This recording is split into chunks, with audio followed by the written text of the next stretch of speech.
اچھا مصدق ملک صاحب، علی ظفر صاحب جو ہیں وہ کہہ رہے ہیں کہ یہ جو آج بل سینٹ نے پاس کیا ہے، جو پریزیڈنٹ کو بھجوا دیا گیا ہے، اور بل جو ہے وہ دراصل اس کے بہت سے مقاصد ہیں، یقیناً یہ والا بھی ایک مقصد ہے، لیکن اس میں محسن داوڑ صاحب نے بھی ایک چیز شامل کی ہے، اور اس کے نتیجے میں اب نواز شریف صاحب کو اپنی نااہلی کے خلاف اپیل دائر کرنے کا بھی رائٹ مل گیا ہے۔ تو آپ بنیادی طور پہ پاکستان میں کوئی آئینی بحران حل کرنا چاہتے ہیں یا نواز شریف صاحب کی نااہلی ختم کروانا چاہتے ہیں؟ بڑا اچھا آپ کا سوال ہے، لیکن علی بھائی میں بڑے اچھے دوست ہیں، بڑے پرانے دوست ہیں، بڑے اچھے دوست ہیں، لیکن انہوں نے بڑی اچھی ایک بات کی۔ انہوں نے کہا کہ 3 ممبر بینچ کا فیصلہ جو ہے وہ 4 ممبر بینچ اس کو نظر انداز کر سکتا ہے۔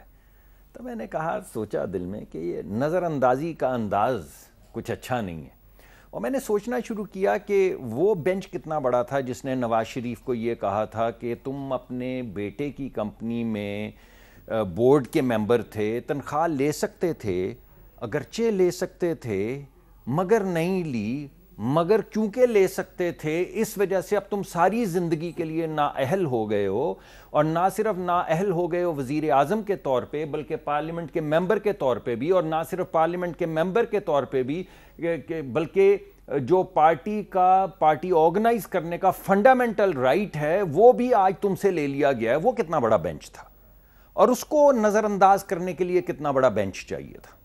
پھر میں نے سوچا کہ ہاں یہ تو بات چھوٹی ہے، ایک اور بھی تو بینچ تھا جس نے وہ جج ارشد صاحب کی ویڈیو کے متعلق کہا تھا کہ ارشد اگر خود ہی یہاں پر آ کے کہے کہ میری مرضی سے یہ ویڈیو ریکارڈ کی گئی ہے تبھی یہ صرف ایڈمٹ ہو سکتا ہے، تو اس سے بڑا بینچ بھی تو ایک ہونا چاہیے تھا۔ وہ کون سا کس سائز کا بینچ تھا؟ پھر مجھے یاد آیا کہ یہ تو کچھ بھی نہیں ہے، یہ تو بھٹو صاحب کو بھی ٹانگ دیا گیا تھا، وہ بھی ایک بینچ تھا، تو اس سے اوپر بھی کوئی بینچ ہوگا۔ پھر مجھے یاد ہے وہ تو مولوی تمیز الدین کا بھی ایک کیس تھا، وہ جسٹس منیر صاحب والا کتنا بڑا بینچ تھا، اس کا بڑا بھی بینچ۔ پھر میں نے کہا یار یہ میں کیا آئینی تکرار میں پڑ گیا ہوں، مولوی تمیز الدین اور ذوالفقار علی بھٹو اور ایڈمیشن آف ویڈیوز۔ مجھے تو یہ سوچنی چاہیے چھوٹی چھوٹی چیزیں، مثلا ریکو ڈک، آپ تھوڑی سی خود کلامی کا شکار ہو رہے ہیں۔ ہاں کچھ آپ نے کوشچن دی تو میں رک گیا۔ آپ دیکھیں، آپ میری رفتار رکنے کی دیکھیں، چلنے کی تو جو تھی وہ تھی، ٹھیک ہے، لیکن میں رک گیا ہوں اب، حالانکہ میرے گمان میں کچھ ہیں باتیں، لیکن اب آپ نے روک دیا تو بہت مہربانی، میں رک جاتا ہوں۔ بہت شکریہ۔ تو ہارون رشید صاحب آپ سمجھ گئے ہیں کہ مصدق ملک صاحب جو ہیں وہ کیا کہنا چاہ رہے ہیں۔ تو آپ یہ سمجھتے ہیں کہ اگر فل کورٹ بن جائے تو سارے مسئلے حل ہو سکتے ہیں؟ ڈیفینیٹلی دیکھیں نا، ہم نے عدلیہ کو آزاد کرایا بڑی موومنٹ میں، اور اس میں وکلاء نے بڑی قربانیاں دی تھی، اور عدلیہ سے یہی ایکسپیکٹ کیا جاتا تھا کہ عدلیہ اب اس ملک میں آزاد رہے گی اور اپنی جوڈیشری کو مثالی بنائے گی، لیکن وہ آج تک دیکھنے میں نہیں آیا۔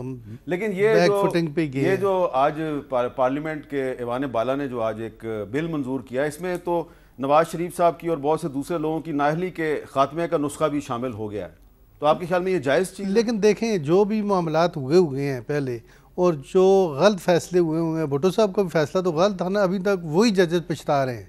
انہی ججز نے آ کے، نسیم حسن شاہ نے کہا تھا کہ ہم سے یہ غلطی ہوئی ہے، لیکن اس فیصلے کے خلاف ایک پریزیڈنشل ریفرنس دائر کیا پیپلز پارٹی کے دور میں، وہ سپریم کورٹ میں آج تک پینڈنگ ہے، اور اس پہ اس کو ڈیسائیڈ نہیں کیا گیا، وہ ایک علیحدہ بات ہے۔ لیکن بھٹو صاحب کا کیس آج تک پورے پاکستان کی ہسٹری میں کسی کیس میں بھی ایز اے ایگزامپل استعمال نہیں کیا جاتا کہ 109 میں انہیں ہینگ کیا گیا اور 109 میں کسی کو ڈیتھ پینلٹی۔ اچھا، یہ آپ کی بات بالکل جائز ہے۔ اچھا علی ظفر صاحب، کل پریزیڈنٹ عارف الوی صاحب سے میری گفتگو ہوئی تو ان سے بھی میں نے یہ پوچھا جی کہ کیا کسی سیاستدان کو نااہل قرار دینا کسی مسئلے کا حل ہے، تو انہوں نے مجھے کیا جواب دیا، شاید آپ نے نہ سنا ہو تو میں آپ کو سنوانا چاہتا ہوں۔ سیاستدان کی نااہلی پاکستان کے مسائل کا حل ہے؟ نہیں، کبھی بھی نہیں تھا۔ تو نواز شریف کی نااہلی بھی مسئلے کا حل نہیں تھا؟ میرے خیال سے اس نے کمپلیکیٹ کیا، یہ ہائنڈ سائٹ میں کہہ رہا ہوں۔ میں یہ سمجھتا ہوں آج بھی کہ کسی پارٹی کو بین کرنا، نیپ جو تھی نیشنل عوامی پارٹی، وہ بنی NDP، شہرباز خان مزاری صاحب نے لیڈ کیا، نیشنل ڈیموکریٹک پارٹی نام بدل کر بھی آ گئی، ان اسٹیج ان ایگزسٹنس۔ اچھا، اب میرا آپ سے سوال یہ ہے کہ عارف الوی صاحب بھی یہ کہہ رہے ہیں جی کہ نواز شریف صاحب کو نااہل قرار دینا بھی غلط تھا، اور اس سے پہلے جب بھٹو صاحب کے دور میں نیب کو بین کیا گیا تھرو سپریم کورٹ، وہ بھی غلط تھا.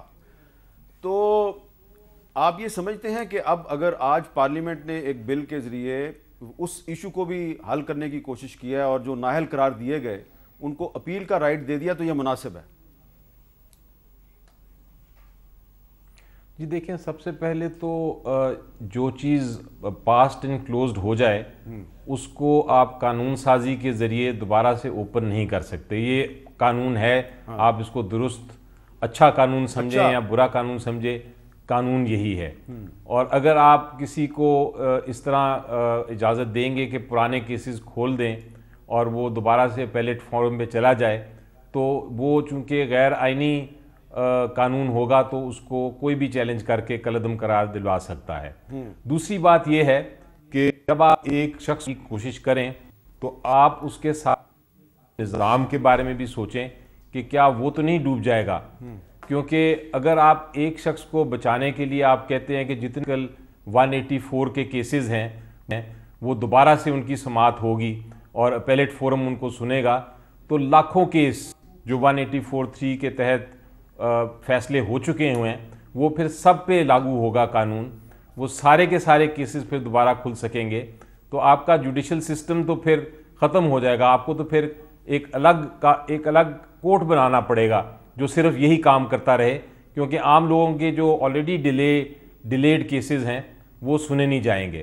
تو یہ ذرا سوچنے سمجھنے کی باتیں ہیں کہ آپ ایک کام کرنے جا رہے ہیں، ایک شخص کو فائدہ، ٹھیک ہے آپ کا خیال ہے کہ اس کو فائدہ پہنچنا چاہیے، پارلیمنٹ کا اگر خیال ہے پہنچنا چاہیے تو پارلیمنٹ قانون پاس کر دے. وہ قانون شاید جیسا میں نے کہا کہ انویلڈ ہی ہوگا، انکانسٹیٹیوشنل ہوگا، لیکن اس کو آپ سائٹ پہ بھی کر دیں.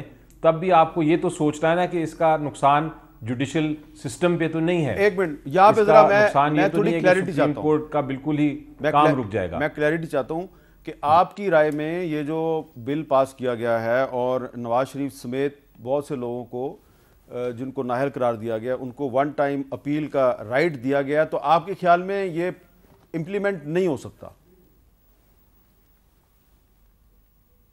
جی میری نظر میں یہ قانون پاسڈ اینڈ کلوز ٹرانزیکشن کو آپ اس طرح نہیں کھول سکتے قانون سازی کے ذریعے. اس کے لیے بھی شاید آپ کو اس سے بھی بڑی قانون سازی کرنی پڑے کہ آپ آئین میں ہی تبدیلی کریں، کانسٹیٹیوشنل ویلیڈیٹ امینڈمنٹ کریں، آئین میں ترمیم چاہیے اور ان آرڈرز کو سیٹ اسائڈ کریں، کانسٹیٹیوشنل امینڈمنٹ کریں. اچھا اگر آپ نے کرنا بھی ہے، اور وہ بھی پھر آپ کا جیسا میں نے کہا کہ جوڈیشل سسٹم سارا خراب ہو جائے گا. آپ کو یاد ہے کہ جب مارشل لاء کے زمانے کے کیسز تھے ان کے اوپر بھی ایک طرح سے آئینی ترمیم کرنی پڑی تھی. آرٹیکل 270, 270A, 270B, C سارے آئے تھے. تو یہ اتنا آسان کام نہیں ہے کہ آپ ایک قانون پاس کر دیں 2 دن میں اور آپ کے جناب یہ سارے جو پرانے کیسز تھے، عدالتی فیصلے جو تھے جن کی اپیل ختم ہو گئی ہوئی ہے، ٹائم ختم ہو گیا ہے، ان کا ریویو بھی ختم ہو گیا ہے، تو ان کو ہم ری اوپن کر دیں. یہ پتہ نہیں کون سی قانون سازی ہو رہی ہے. ہماری بنانا ریپبلک تو نہیں ہے، یہاں تو بڑے پرنسپلز ہیں قانون کے جو ہمیں جن کا خیال رکھنا پڑتا ہے جب بھی ہم قانون سازی کی طرف جائیں. اسی لیے میں ریکویسٹ یہ جو بات آپ کہہ رہے ہیں، کیا آپ کے خیال میں یہ اعظم نذیر تارڑ صاحب کو یہ چیز اس کی سمجھ نہیں ہے کوئی بھی؟ نہیں، شاید بالکل سمجھ ہوگی. وہ بہت پائے کے وکیل ہیں اور لاء منسٹر ہیں ہمارے، بہت عزت ہے، میرے دوست بھی ہیں وہ. لیکن کئی بار آپ کوشش کرتے ہیں کسی کو فائدہ پہنچانے کے لیے، آپ کی پولیٹیکل کمپلشنز ہوتی ہیں شاید، لیکن اس کے لیے آپ کو خیال رکھنا پڑتا ہے کہ یہ واقعی قانون جو میں بنا رہا ہوں کسی کو خوش کرنے کے لیے، وہ قانون بن بھی سکتا ہے کہ نہیں، اور وہ قانون کہیں آئین کے تو کانفلکٹ میں نہیں ہے، اور وہ قانون ہمارے جوڈیشل سسٹم کو تو نقصان نہیں پہنچائے گا. یہ ساری ذمہ داریاں بھی ہوتی ہیں، اور یہ میرا خیال ہے پارلیمنٹ کے اوپر ذمہ داری زیادہ آتی ہے کہ ان کو چاہیے تھا کم از کم کہ ڈیبیٹ کریں. بالکل ٹھیک ہے.